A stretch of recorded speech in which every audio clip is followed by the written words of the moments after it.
At the Fordham University took place the 12th Annual Mentoring Forum organized by Armenian Engineers and Scientists of America, with Armenian American Health Professionals Organization APPHO serving as co-chair.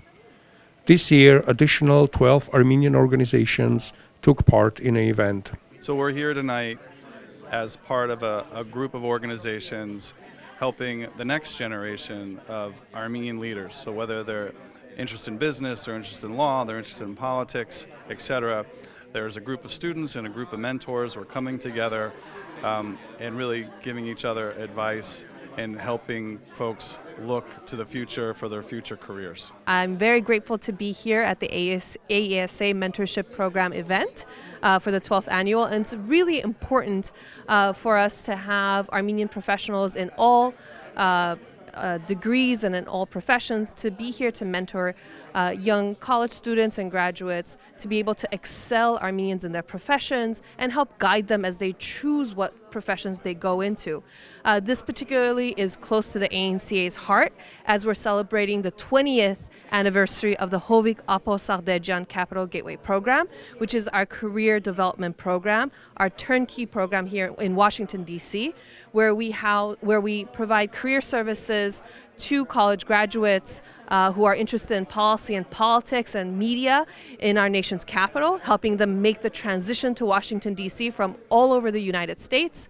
I think we are very indebted to the founders of the 12th annual mentoring event. That would be our engineering colleague, Vahan Tanal, and also our pediatric physician, Dr. Garbis Baydar.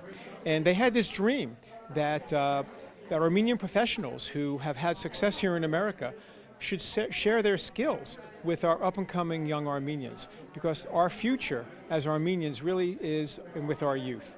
The program opened with welcoming remarks by Dr. Garbis Baydar, who thanked everyone for their work in organizing the event. This is the 12th Mentoring Committee event. I'm happy to see so many young and new faces who joined us today. The whole idea started 12 years ago between the engineers and the doctors, and then we enlarged this entire group to lawyers and other Armenian organizations, and it's a very successful event. We even had some mentees who became mentors because they liked the program and they were helped by the program. They got internships and jobs through this program, and they are coming now as mentors helping students. At the end of the day, I call this Armenians helping Armenians. The former president of AESA, Rafi Jamkochian, welcomed the attendees and briefly described some of the main initiatives the organization is currently undertaking, including training the Armenian ex-soldiers for IT jobs and working to make Armenia the 10 most important IT centers of the world. It's one of the major projects that the AESA, for example, works on. It's helping soldiers coming back from the war with getting tech skills so that they can get good paying IT jobs in Armenia, so that they stay there, they raise their families there, and they can support themselves in an economical way. It's also one of the reasons why the AESA and APPHO and many other organizations are getting behind an organization called FAST.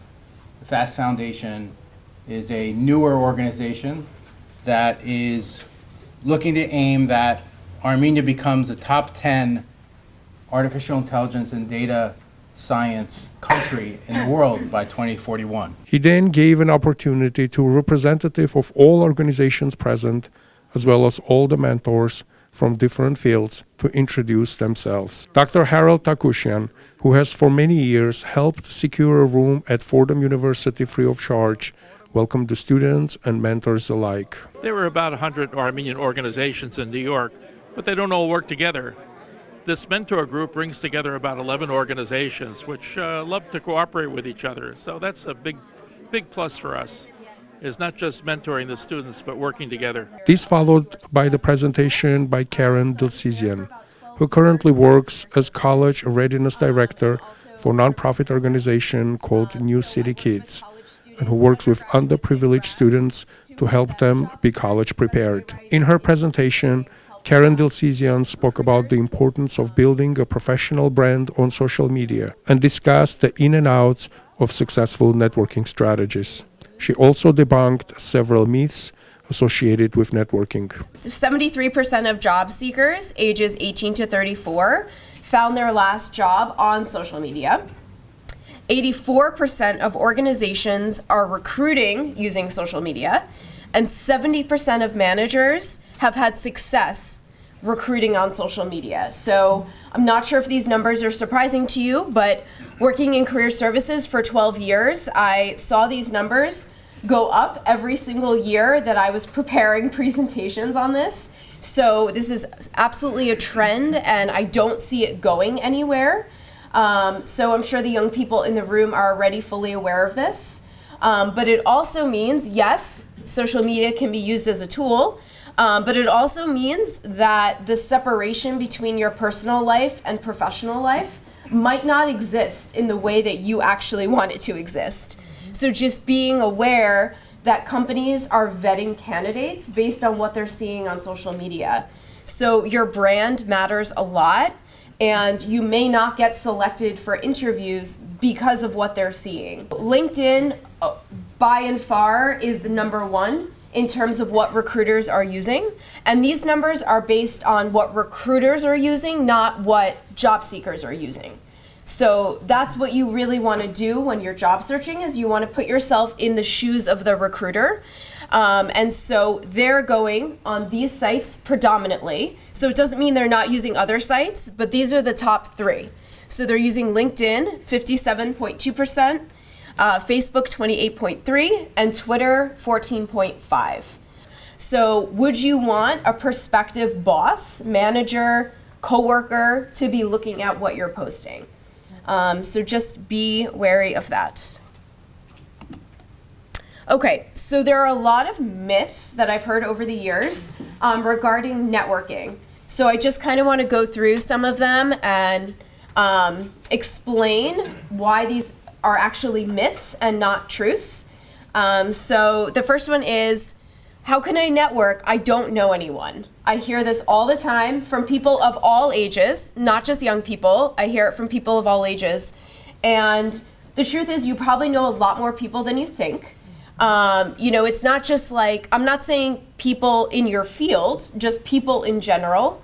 One of the things I've noticed, especially with the younger students I worked with when I was at Stevens, is that young people, they weren't going out and talking to people about their work, what projects they're working on, what they're passionate about. And so let's say family friends at a gathering are not going to know what you're working on unless you share it. Building your brand. So this is, both in person and online. You want to build a consistent brand and demonstrate the best of who you are. So it doesn't mean you're a walking billboard and you have to be selling all the time. I'm not saying that. But you do need to figure out, what do you want others to know about you? And LinkedIn is really the perfect way to do that. It's designed for that. So you can absolutely create, a great profile on there, and really, not just like 2 little bullet points, but actually put any sort of publications, projects, if you've created anything, a portfolio. There's so many things you could put on there that will demonstrate who you are and what your brand is. Attending professional events, so like you all are doing today, and really making the most of these types of opportunities. I know we have some folks on Zoom today, but I think we all know it's not the same thing as being in person. And the types of conversations you can have, you never know, can lead to something great. Like, actually, I just met Leah today, and she said she found an internship through this event several years ago. So it works. It really does work. And again, it's not like you're selling something. Just having conversations with people about who you are and what you're looking for is really the most important point, in making those connections. So networking is cheating. Hopefully none of you think that, but I have heard that before. That networking is, that somebody just got the job simply because they knew the right person. There's some truth to that, but that is not the full story. So networking can open the door for you So if a recruiter has, 300 resumes, it can bring your resume to the top of the pile. That doesn't mean you're necessarily going to get a phone call. If you're not a great fit based on your skills and experiences, our hiring manager is not going to waste their time calling you and interviewing you if you're not a good fit. But as I'm sure you know, there are hundreds of applicants that are applying for jobs, and just getting your resume in front of the right person can mean that you're on your way to getting that job. Myth number 3, I am not good at networking. So I've heard this many, many times. And really, I know a lot of people say like, oh, just be yourself. That's not really specific enough. So I'm gonna say be the best version of yourself. So like I said before, you don't need to be like this salesperson, like, the stereotype of the car salesman, right? It's about building connections, having good conversations. You don't want to make a hard sell. So this is the last myth I'm going to share, and it's arguably probably the most important. So networking should only be done when you're looking for a job. This is definitely not true. The best networking is done throughout your entire career. You don't want to, so it's building connections, it's not a one-way street.